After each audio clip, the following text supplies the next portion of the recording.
सभी के लिए संगम नमामि। सुधीर राज सर ने बहुत अच्छा बताया, समझाया, और सभी कुछ नेता पद प्रतिष्ठा से रिलेटेड समझाया, बहुत अच्छा लगा। इसके लिए साधुवाद सर को।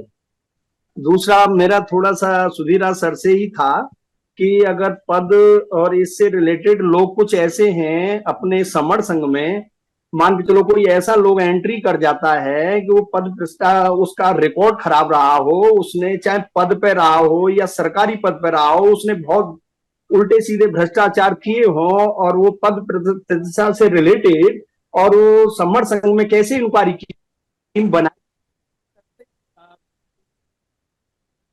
मैं क्या इंक्वायरी, मतलब पूरा समझ नहीं आया वकील साहब, पूरा बताओ। मैं ये कह रहा हूं कि अपने समर संघ में ऐसा बंदा जो कि सभी तरह से चारों तरफ से पैसा इकट्ठा किया हो, मान लो कोई ऐसा मिलता है तो उसके खिलाफ समर संघ में क्या उसके खिलाफ एक्शन है? नहीं, उसने समर संघ में आके समर संघ के नाम से इकट्ठा किया है या कहीं और से लाया इकट्ठा करके?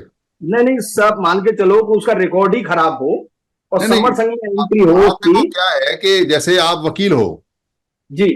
और आप अपने क्लाइंट से पैसा लेते हो और कल को वो क्लाइंट आके समर संघ में ये कहे जी कि उन्होंने मुझसे पैसा ले लिया, तो हमारा कोई लेन देना नहीं है उससे, क्योंकि वो उनका बिजनेस का मामला है। और मान अगर के चलो कि क्लाइंट ये कहता है कि मुझसे समर संघ जी। के नाम से पैसे ले गए, तब हमारा मामला बनता है। अच्छा अच्छा अच्छा, नंबर ऐसा नहीं, अभी आपने कहा था किसी पद पे रहा हो, वहां उसने अपनी चतुराई से काफी पैसे को इकट्ठा किया हो और उसके साथ में इलीगेशन भी लगे हों और उसने किसी भी चतुराई से अपने इलीगेशनों को साफ किया हो, तो ऐसा कुछ अगर ऐसा समर संघ में अगर मिलता है, कोई ऐसी टीम बनाई है, तो क्या हमें उसके खिलाफ समर से निकालना चाहिए उसको?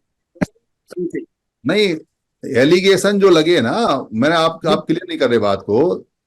दो तरह के एलिगेशन है। एक एलिगेशन ये है कि वो बंदा अपने प्रोफेशनल लाइफ में क्या कर रहा है क्या नहीं कर रहा है, वहां उसका सच झूठ वो जाने।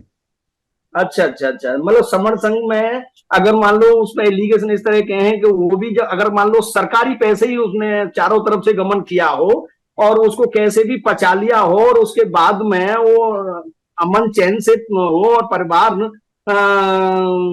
रह रहा हो, और फिर उसके बाद अगर ऐसा बंदा लगता है कि एलिगेशन लगे हैं तो कोई तो रीजन होगा, तो ऐसे बंदे की इंक्वायरी से रिलेटेड कोई टीम नहीं है, मतलब समर संघ से रिलेटेड ही अगर कोई वो गलत करता है तभी उसके खिलाफ इस तरह का कोई इंक्वायरी होगी, यही है ना?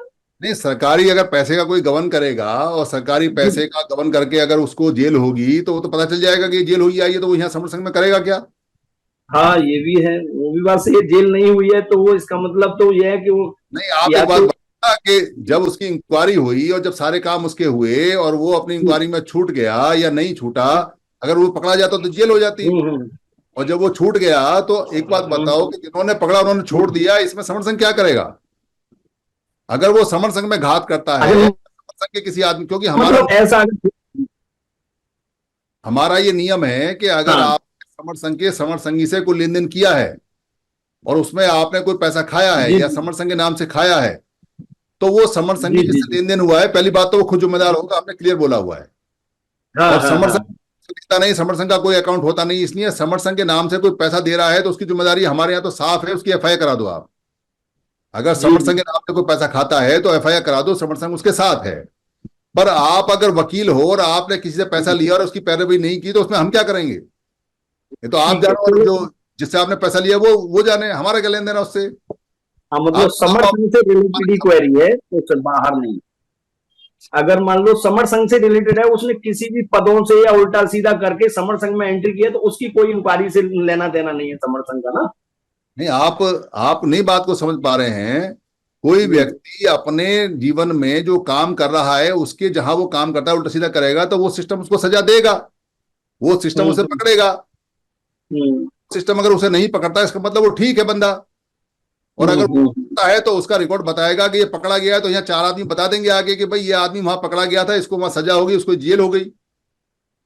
तो मतलब अपने दूसरे सिस्टम में जो बंदा जहां है, अगर वहां से वो किसी भी हालत में ठीक होके आ रहा है, तो उसमें संरक्षण क्या करेगा? चलो ठीक है सर, मेरे यही था कि उससे कोई लेना देना नहीं है, उसका मतलब जो सांसारिक में जो भी गलत करके आ रहा है और समर संघ में एंट्री कर रहा है, तो उसे समर संघ से कोई लेना देना नहीं है। नहीं, समर संघ को लेना जब है ना, जब वो बंदा जेल जाए तो वहां पता तो चले कि वो जेल होके आया है। तो पता तो चले कि उसको पनिशमेंट हुई है, उसको पता तो चले कि भाई समण संघ में ये आदमी हत्या करके आ रहा है, ये आदमी व्यभिचार करके आ रहा है, ये बलात्कार करके आ रहा है, या ये अपनी बीवी को जला के आ रहा है, या ये किसी क्लाइंट के पैसे खा के आ रहा है, वो क्लाइंट समण संघ का हो। आप अगर बमड़ के पैसे खा के आ रहे हो तो इसमें हम क्या करेंगे? आप जानो, बमड़ जाने। हम तो पैसे ले रहे हैं ना, आपको पैसे दे रहे हैं। साधुवाद सर, साधुवाद, बस यही क्वेश्चन था सर मेरा। मेरा नाम मेवालाल आर्या है, मैं लखनऊ से बोल रहा हूँ।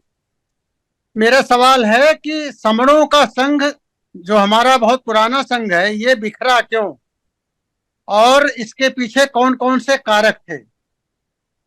इसी से जुड़ा हुआ दूसरा सवाल है कि जातियों का नामकरण किसने किया? क्या इसके पीछे बमणों की नीति थी, या समय के साथ अपने आप यह नाम पड़ा? और तीसरी बात कि इन जातियों में जो 6743 जातियां हैं, इनमें शूद्र वर्ण की जातियां शामिल हैं या शूद्र अलग हैं? पहला सवाल बताओ सर, भूल जाता हूं मैं। पहला सवाल समणों का संघ बिखरा क्यों, अच्छा, इसके पीछे कौन कौन से कारक थे? देखो, आज आप लोग ये कहते हो कि संविधान कहीं लागू नहीं हो रहा, संविधान का कोई फायदा नहीं है, संविधान की बात कोई नहीं मान रहा, ऐसा बोलते हो ना आप लोग। जी जी। इसका मतलब संविधान में जो नियम लिखे हुए हैं उनको नहीं मान रहे हो, उनको जो जो जिनके हाथ में उनकी मान्यता होनी चाहिए, जिनको लागू करनी चाहिए, वो लागू नहीं कर रहे, और जिनको संविधान के नियमों की सुरक्षा करनी चाहिए वो सुरक्षा नहीं कर रहे। ये बात है नहीं है जी। तो वैसे ही हर संघ के नियम होते हैं, अगर आप उन नियमों को मानोगे तो संघ रहेगा, और आप उन नियमों को नहीं मानोगे तो संघ धीरे धीरे कमजोर होके और बिखर जाएगा। पहले सवाल के बाद तो ये है। अब दूसरा बताओ सर, क्या है? दूसरा ये कि जातियों का नामकरण जो आज पड़ा है, ये नामकरण किसने किया? क्या बमणों ने किया? चलिए ठीक है, समझ गया। देखो ऐसा है सर, आप मुझे एक बात बताओ कि लोहा पीटने वाले को क्या कहते हो आप? लुहार। तो उसको सुनार क्यों नहीं कहते? इसलिए कि वो सोना नहीं पीटता। इसका मतलब ये है कि जो जो काम करता है उसको उसी के काम के नाम से हम बोल रहे हैं, ठीक है ना? नहीं सर, वो बात सही है, मेरा जानना है कि पहले पूरी बात लूंगा, आप चिंता ना करो, आपके अंतिम सवाल तक लूंगा। ये बात सच है जी। अच्छा देखो, अंग्रेजों के यहाँ अभी जो क्या बोलते हैं, हमारे वो थे ना, हमारे जो पुराने भारत के हिस्से के जिसको हम पाकिस्तान बोलते हैं, उसमें जो एक प्रधानमंत्री थे क्रिकेटर, क्या नाम था उनका? इमरान साहब नाम था शायद जी। इमरान साहब की जो वाइफ थी ना, वो उनके पिताजी थे गोल्ड स्मिथ जी। अच्छा, गोल्ड स्मिथ को पता है हिंदी में क्या कहते हैं? हाँ, क्या कहते हैं? सुनार। तो देखो, वहां अंग्रेजी भाषा में सुनारों को गोल्ड स्मिथ कहते हैं और लोहारों को आयरन स्मिथ कहते हैं, क्योंकि आयरन को स्मिथ कर रहा है। तो पूरी दुनिया के अंदर काम की देखो, आदमी की जो पहचान है बहुत तरह से होती है, उसके निवास से उसकी पहचान होती है। बिहारी है, बुलंदशहरिया है, मुरादाबादी है, अमरोही है, ऐसे नाम होती है। या देश से पहचान होती है, इंडियन है, रशियन है, कनाडियन है। या उसकी भाषा से पहचान होती है, तमिल है, कन्नड़ है, तेलुगु है, हिंदी है। या उसके रंग से पहचान होती है, गोरा है, काला है। या उसके जो वो है लिंग है, उससे पहचान होती है, महिला है या पुरुष है, उससे पहचान होती है। या उसकी जो राजनीतिक पार्टी है उससे पहचान होती है, कांग्रेसी है, बीजेपी का है, बीएसपी का है, सपा का है। या उसके धर्म से पहचान होती है, कौन से मजहब का है, हिंदू है, मुसलमान है, सिख है। या उसकी जो पहचान होती है, जो असली पहचान होती है, वो होती है कि इसका मूल क्या है, वो समण है या बमण है। तो हम यहाँ जो जाति जो है वो काम की पहचान है। सर आवाज आपकी नहीं आ रही है। देखो मुझे तो आ रही है, बाकियों को आ रही नहीं आ रही पता। आ रही है सर, आपका कोई नेट आ रही है सर, आ रही है, आवाज ठीक आ रही है। माइक ठीक करो सर अपना माइक।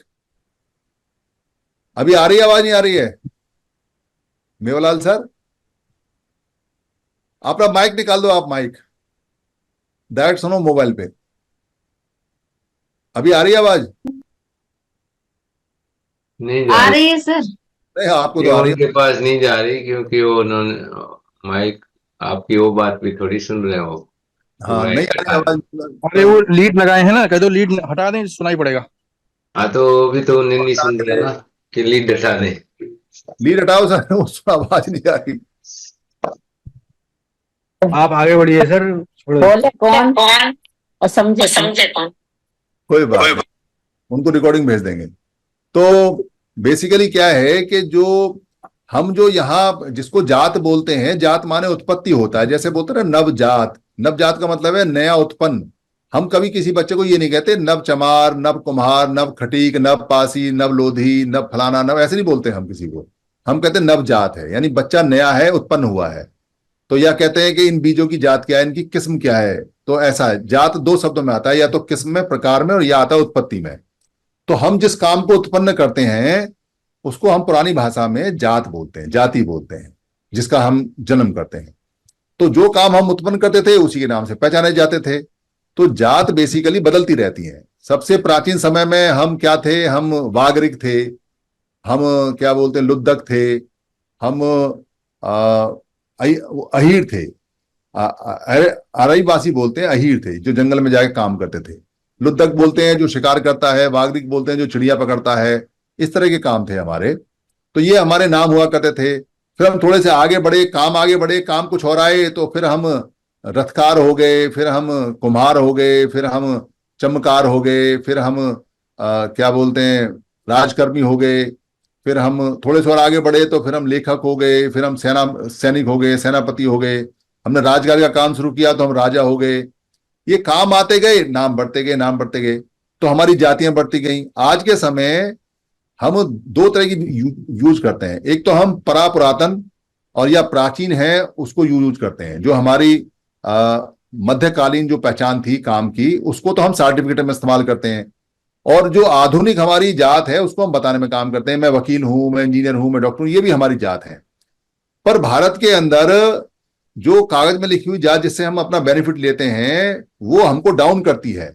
इसलिए जो लोग कास्ट का फायदा उठाते हैं वो कहते हैं वो बताओ तुम्हारे दादा परदादा परदादा की क्या है। भाई दादा दादा परदादा की तो बहुत पुरानी, आप जाओगे पुरातन जाओगे, वो तो शिकारी रहे हैं, वो तो क्या बोलते हैं जंगलों में जाके जंगल के मालिक रहे हैं, काश्तकार रहे हैं, उन्होंने तो खेती की है, किसान रहे हैं। पर वो पहचान चलती नहीं उनको। वो बात की पहचान कुमार, महार, लोहार, सुनार, धोबी, ये चाहिए उनको। जो आज की जो हमारी कास्ट है जिसमें हम वकील हैं, आईएएस हैं, आईपीएस हैं, आईआरएस हैं, जज हैं, मिनिस्टर हैं, ये पहचान नहीं चाहिए, क्योंकि ये पहचान हमें ऊंचा कर देती है। और जो हमारी परापुरातन पहचान है वो हमको मालिक बना देती है। तो उनको सबसे कमजोर पहचान चाहिए। इसलिए हमको कभी भी अपनी कमजोर पहचान नहीं बतानी चाहिए।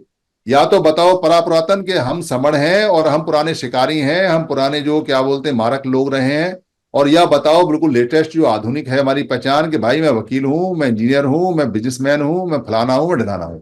इससे आप जीतोगे। और जब आपको सुविधा लेनी हो तो चुपचाप कागज में जो चलती है उसको लिखो और अपना उसमें जाके अपना पूरा पूरा फायदा उठाओ, वो हमारा राइट है। जी सर, क्वेश्चन ही पूरा हो गया। मेवलाल सर आवाज आ रही है? जी आ रही है जी। क्वेश्चन बताओ सर, क्या है तीसरा? बस आखिर में एक और था, कंफ्यूजन मुझे था कि जो वर्ण व्यवस्था थी उसके हिसाब से चौथा वर्ण शूद्र था। देखो सर, देखो ये वर्ण व्यवस्था है ना, इसका एक कमाल बताता हूं आपको। ये जो वैसे तो वर्ण को रंग बोलते हैं, रंग व्यवस्था पूरी दुनिया में चलती है काले और सफेद की या मिक्स ब्रीड की, वो तो अलग बात है। पर हमारे यहाँ जो ये वर्ण व्यवस्था है इसका नाम बदला गया है। ये है हमारी वान, पस और आराम। वान, पस्त, आराम पस आराम बोलते हैं। वान माने होती है तृष्णा, जिसको कार्विंग बोलते हैं। जो हमारे अंदर राग और द्वेष होते हैं उनको बोलते हैं वान। और पस माने होता है देखना। और जो आराम होता है ना, आराम को उन्होंने बाद में आश्रम करके बदला है। आराम का मतलब होता है बुद्ध विहार या बिहार, या वो जगह जहां हम साधना करके अपनी तृष्णा को, अपनी कमियों को देखते हैं। इसको वान पस आराम बोलते हैं। और इसका नाम बदल दिया, इसको बोल दिया वान प्रस्थ आश्रम कर दिया। और इसको कह दिया है कि ये वान प्रस्थ आश्रम 4 प्रकार के होते हैं। ये यहाँ बहुत सारी चीजें बदली हुई हैं। वर्ण व्यवस्था सिर्फ रंग व्यवस्था होती है। जो बाहर के लोग थे उनको हम बोलते हैं अवर्ण, जिनका कोई रंग नहीं था, जो व्हाइट थे। हमें समझ में नहीं आया कि वो रंग क्या है, हमने देखा नहीं पूरी जिंदगी में, तो पहली बार देखा। तो हमारे रंग पक्के रंग थे और उनके पास कोई रंग नहीं था, इसलिए हम उनको अवर्ण बोला, बिना रंग का, और अपने आप को सवर्ण बोला, अच्छे रंग का, पक्के रंग का।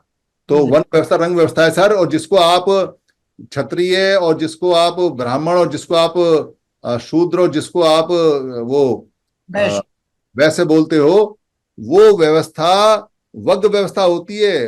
वर्ग माने भाग व्यवस्था, वर्ग व्यवस्था बोलते हैं उसको। उसमें शुद्ध माने होता है शुद्ध लोग, और बाकी ये तीनों एक हैं, तो उसमें भी सिर्फ दो ही हैं, वो हैं या फिर हम लोग हैं। हम शुद्ध लोग थे, पुरानी भाषा में शुद्ध शब्द बोला जाता था, शूद्र कोई शब्द है नहीं सर। शय हन्ना, शय हमारा ना आधार है हमारा है, तो शूद्रों में हम सारे ही आते हैं। जो समण है, आप ये कह सकते हो कि सारे भारत के समण शूद्र हैं और शुद्ध हैं, शुद्ध बिल्कुल प्योर हैं, एकदम प्योर।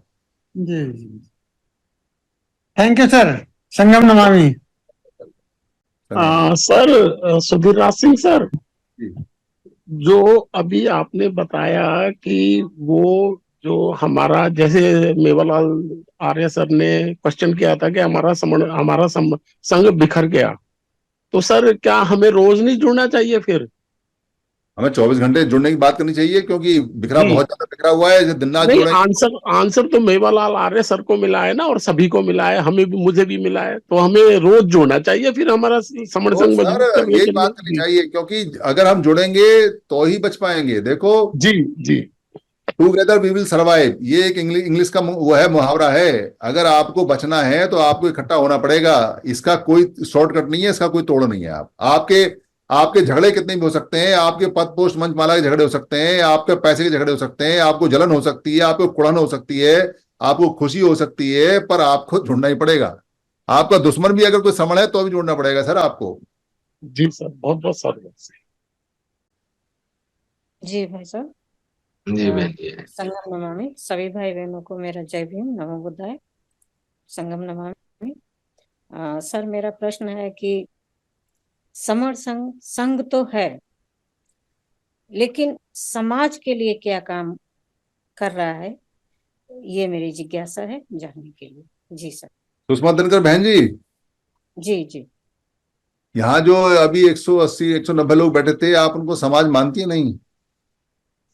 जी मानती तो हूँ, लेकिन समाज में कुछ जो अत्याचार हो रहे हैं, शोषण हो रहा, आए दिन रोज नई नई खबरें आ रही हैं, तो बहुत सारी पार्टियां हैं आप उनकी एक मदद बात के लिए बताओ जाते हैं। कि जंगल के अंदर अगर 100 भैंसें एक साथ खड़ी हो और एक भैंस अलग खड़ी हो, तो शेर किसको मारेगा? जी सर, एक ही को मारेगा। हाँ, तो बस अब आप ये देखो कि अगर यहाँ हम 200 लोग इकट्ठे हैं, या पूरे भारत में हम 30-40 हजार लोग इकट्ठे हो चुके हैं, तो अभी तो हमारी इतना इतना काम तो हमारा हो रहा है कि गुजरात में, बंगाल में, उड़ीसा में, या कहीं अगर हमारे किसी संगी को जाना होता है तो कम से कम वो वहाँ अत्याचार से बच जाता है, समय उसका बच जाता है, उसको सुविधाएं मिल जाती हैं। और इतना भी फायदा होने लगा है कि अगर कहीं कोई अगर किसी के साथ में छोटी मोटी ऐसी घटना होती है तो 10-5 संगी उसकी मदद करने के फौरन पहुंच जाते हैं। और इतना भी होने लगा है कि अगर कोई व्यक्ति कहीं किसी चीज में फंस गया है, किसी दफ्तर में, किसी बैंक में, किसी कुछ मदद चाहिए, तो उसमें कोई ना कोई संगी जो उसका एक्सपर्ट होता है वो उसको फ्री मदद दे देता है। इतना होने लगा है कि अगर आप यहाँ जूम पर आए तो अपने बच्चों को पढ़ाने के लिए आपको एक्सपर्ट मिल जाते हैं फ्री में, और आपको डॉक्टरी सलाह मिल जाती है फ्री में। इसके अलावा आपको 24 घंटे फोन पे अवेलेबल हर शहर के अंदर मदद रहती है। अभी इतने से समय में इतने कम लोगों से आप और क्या सामाजिक मदद चाहती हो, ये बताओ आप। जी सर, वो तो मैं समझती हूँ, काफी समय से मैं सुन रही हूँ, लेकिन जिस किसी को मैं समर संघ में जोड़ने के लिए बात करती हूँ, तो वो लोग मेरे से ये सवाल करते हैं कि समर संघ कर क्या रहा है, समाज के लिए क्या कर रहा है, जबकि समाज के लिए तो जो राजनीति। आप उनसे एक सवाल और भी पूछा करो साथ साथ, पहले तो अपना जवाब दिया करो, और फिर उनसे सीधे सीधे ये पूछा करो कि अब मुझे ये बताओ कि इतने सारे संगठनों ने क्या किया जो आज तक एट्रोसिटी रुकी नहीं। हमें तो अभी क्या बोलते, जुम्मा जुम्मा 4 दिन हो गए, हम तो लगे पड़े दिन रात। पर वो अपनी कहानी बता दो सारे के सारे, जिनको हमने 70 साल से, 72 साल से, 74 साल से खून पसीने की कमाई भी दे रहे हैं, उनके साथ भी खड़े हैं, हल्ला भी मचा रहे हैं, मर भी रहे हैं, कट भी रहे हैं, FIR भी करवा रहे हैं अपने ऊपर। उन्होंने कहाँ बचा लिया हमको, और क्यों नहीं बचाया? तो वो भी कारण उनसे पूछोगे तो वो आप थोड़ी देर बाद अपने आप ही कहते हैं कि बहन जी वो तो बहुत सारे संगठन है, अलग अलग हैं, फलाना ढलाना है। अब देखो, मैं आपको कमाल की बात बताता हूं कि अभी चुनाव आने वाले हैं 4 उसमें स्टेट के अंदर, और 4 स्टेट के अंदर हमारे जो लोग खड़े होंगे वो अलग अलग पार्टियों से बहुत सारे खड़े होंगे और एक दूसरे के विरुद्ध खड़े होंगे। तो लोग क्या करते हैं, देखो ये तो युद्ध है, एक दूसरे से खड़ा करने के लिए हमारे ही जो खड़े हुए उम्मीदवार हैं उनको दोनों को Y+ और Z+ सिक्योरिटी दी जा रही है, ताकि वो ढंग से लड़ें और हमारा सत्यानाश करें, हमारा बेड़ा गर्क करें। तो इसका सवाल, इन सवालों का जवाब कौन देगा हमें कि भाई तुमको इतनी अकल नहीं है कि तुमको इकट्ठे को लड़ना चाहिए, इकट्ठे को करना चाहिए। हम तो खैर राजनीति से दूर रहते हैं, संघ तो राजनीति में नहीं जाता, पर ये सवाल तो कर ही सकते ना हम कि भाई तुम क्या कर रहे हो, तुम्हारी अकल कहाँ गई। तो आप उनसे काउंटर क्वेश्चन भी क्या करें, हमेशा डिफेंस में ना रहे, थोड़ा अटैक भी करें।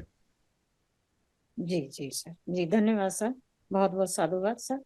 जी क्वेश्चन था, आजकल जो है अपने समाज में जो है बहुत ज्यादा बिखराव, नए नए संगठन, और इतना जैसे कुकुर मुत्ते होते हैं ऐसा हो जा, ऐसे संगठन बनते जा रहे हैं, जिसकी वजह से बिखराव इतना हो गया है कि किसी पे विश्वास करना ही मुश्किल हो रहा है।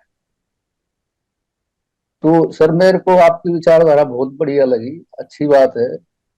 और संघ एक बहुत बड़ी ताकत होती है, आरएसएस ने इसको दिखाया भी है, हमारे कॉन्सेप्ट से ही लेकर के दिखाया उसने। और इससे पहले जो है ना साहब कांशीराम भी ने भी संगठन की ताकत दिखाई है, लेकिन आज थोड़ा ज्ञान होते ही एक अलग संगठन बना के बैठ जाते हैं। मेरे ख्याल में अपने देश में लाखों संगठन होंगे हमारे, लेकिन आज सब निष्क्रिय हो चुके हैं। और इन मनुवादियों की इतनी ताकत बढ़ चुकी है कि ये जो चाहे जो कर सकते हैं। तो सर अपने संघ की क्या कोई ऐसी गारंटी है कि ये बिखराव ना होगा इसमें? हाँ जी, गारंटी है इसकी, इसकी गारंटी है, क्योंकि संघ में एक ही विचारधारा होती है। संघ के अंदर एक विरोधी विचारधारा के लिए जगह नहीं होती, विरोधियों को जाना पड़ता है। तो यहाँ विरोध पनपता नहीं है। यहाँ अगर किसी को संघ के नियम या संघ पसंद नहीं है तो वो आए और आके यहाँ अपना नियम पास करा ले, और उसका नियम पास हो जाता है तो वो संघ का नियम बन जाता है। और उसका नियम अगर पास नहीं होता है तो फिर उसको या तो संघ में संघ के नियम के साथ रहना पड़ेगा या जाना पड़ेगा। बहुत लोग जा चुके हैं और दोबारा वापस आ भी चुके हैं। तो संघ के अंदर जब विरोधी विचारधारा नहीं होती तो विरोध नहीं होता, पहली बात। दूसरी बात क्या है कि जितने भी झगड़े की जड़ें हैं वो सारी की सारी संघों में नहीं होती हैं। संघ जमीन नहीं बनाते, जायदाद नहीं बनाते, पैसा नहीं इकट्ठा करते, पद नहीं है, पोस्ट नहीं है, मंच नहीं है, माला नहीं है, प्रसिद्धि नहीं है, और काम के बदले में कहीं कोई अभिमान नहीं है। काम करो और मर जाओ, काम करो और मर जाओ, नाम भी नहीं होता।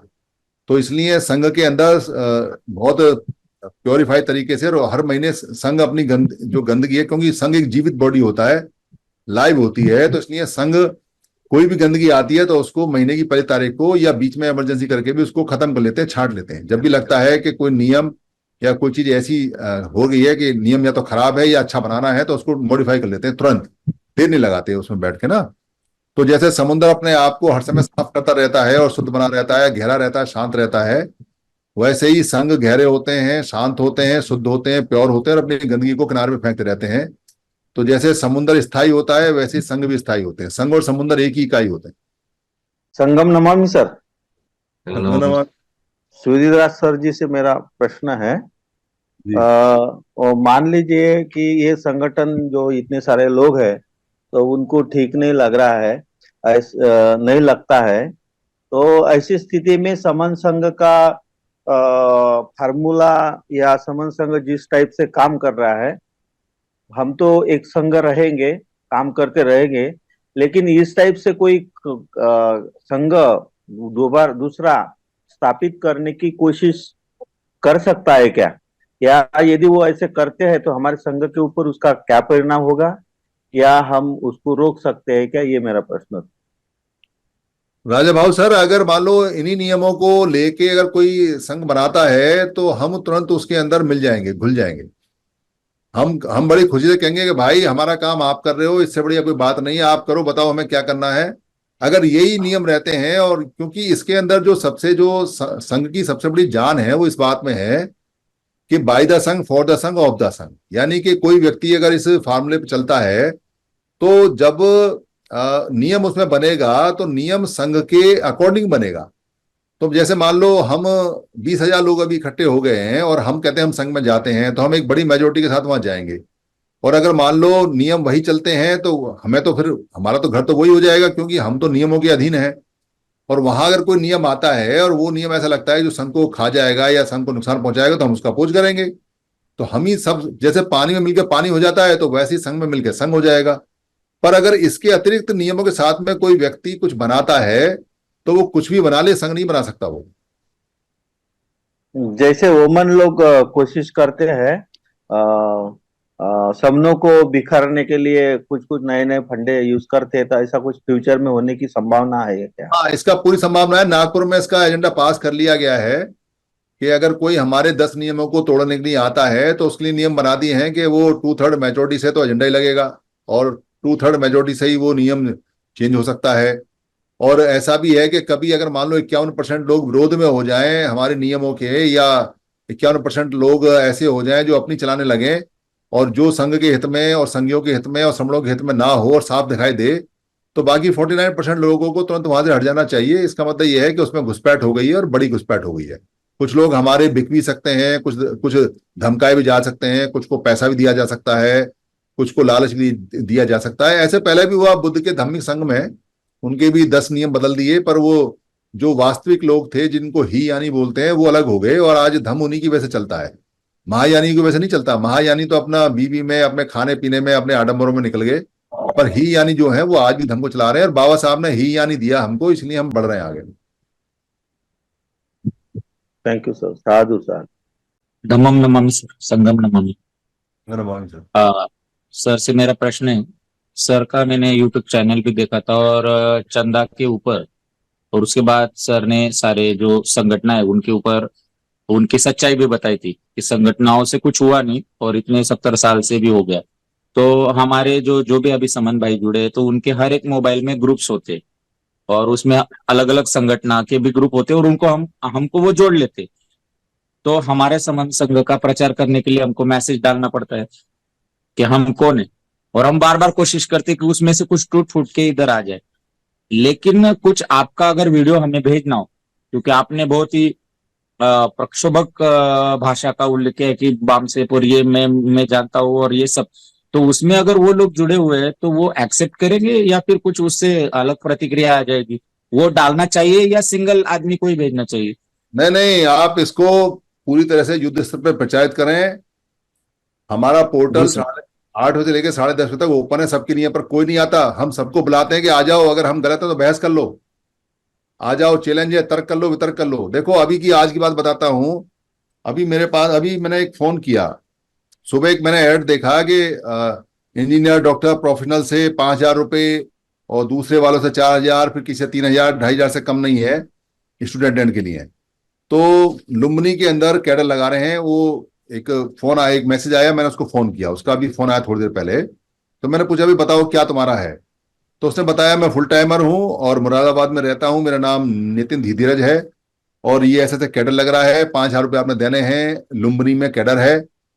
तो मैंने उससे पूछा भाई तुम, हमें क्या मिलेगा तुम्हारे कैडर से? हम इतने दिनों से कैडर करते आ रहे हैं, 5,000 रुपये हम दे देंगे, हम 10,000 भी दे देंगे, पर हमें मिलने वाला क्या है ये बताओ। कह रहे जी आपको कैडर मिलेगा। तो मैंने कहा भाई कोई लिखित विखित में कोई किताब विताब कुछ दोगे नियम वियम के? कह रहे नहीं जी आप अपने कागज पेन लेके अपने आप लिख लेना। तो मैंने कहा भाई कैडर कौन देंगे? तो कह रहे जी कैडर देंगे हमारे नेता। तो मैंने उनसे पूछा भाई कितने पढ़े लिखे हैं? अब उसको ये नहीं पता कितने पढ़े लिखे हैं भी या नहीं है। तो कह रहे जी वो M.Com पढ़े हुए हैं। तो भाई M.Com पढ़े हुए हैं तो क्या वो हमें आर्थिक आधार पर समझाएंगे? कह रहे जी वो हिस्ट्री बताएंगे। तो मैंने कहा भाई हिस्ट्री कौन बताएगा? कह रहा जी हिस्ट्री भी वही बताएंगे। तो मैंने कहा भाई कितने स्पीकर हैं, कितने बताएंगे? कह रहे जी वो अकेले ही हैं 5 दिन तक, वो ही पढ़ाएंगे। तो अब उसके सवाल मैंने बहुत सारे किए, वो सवालों में बौखला गया। पर मैं आपको ये बता रहा हूं कि लोग सवाल ही नहीं करते, पूछते नहीं है। भाई तुम इतने दिन से कैडर देते आ रहे हो, इतना पैसा ले रहे हो, लुम्बिनी में 5-5 हजार रुपए की बंदे से ले रहे हो, 200-250 बंदे वहां इकट्ठे करोगे, 3-4 लाख का, 10-20 लाख का वहां खेल हो जाएगा, पर उसका फायदा क्या होगा हमें? आप कैडर की, आपके पास कोई किताब नहीं, पूरे भारत का एक कैडर नहीं, पूरे भारत की एक हिस्ट्री नहीं। आज तक जितने भी लोग हैं सब अलग अलग काम करते हो, जिसका जो मना है वो बता देता है, जिसका जो मना है वो सिखा देता है, तर्क वितर्क करने कोई आता नहीं, सुनते तुम किसी की हो नहीं, हर साल तुम्हारे टुकड़े हो जाते हैं और परिणाम तुम्हारा आता नहीं। तो ये बात उनको कान खोल के तेल डाल के कान में बतानी है, ये छुपानी नहीं है सर। और कहीं कोई नहीं जाने वाला है, क्योंकि जो बुद्धिजीवी है, जो समझदार है, उसके कान में अगर ये बात पहुंचेगी तो वहां प्रश्न करेगा। हमारा मकसद किसी भी हालत में लोगों को जगाने का है। जो जग जाते हैं वो इकट्ठे हो जाते हैं, जो नहीं जगते हैं वो भक्त बन जाते हैं। ये भक्त बने पड़े हैं सारे, इनको समझ में नहीं आ रही है कि ये क्या है। मैंने उनसे पूछा, मैंने कहा भाई अगर तुम्हारे 52 मेसराम मर गए तो फिर कैसे करोगे?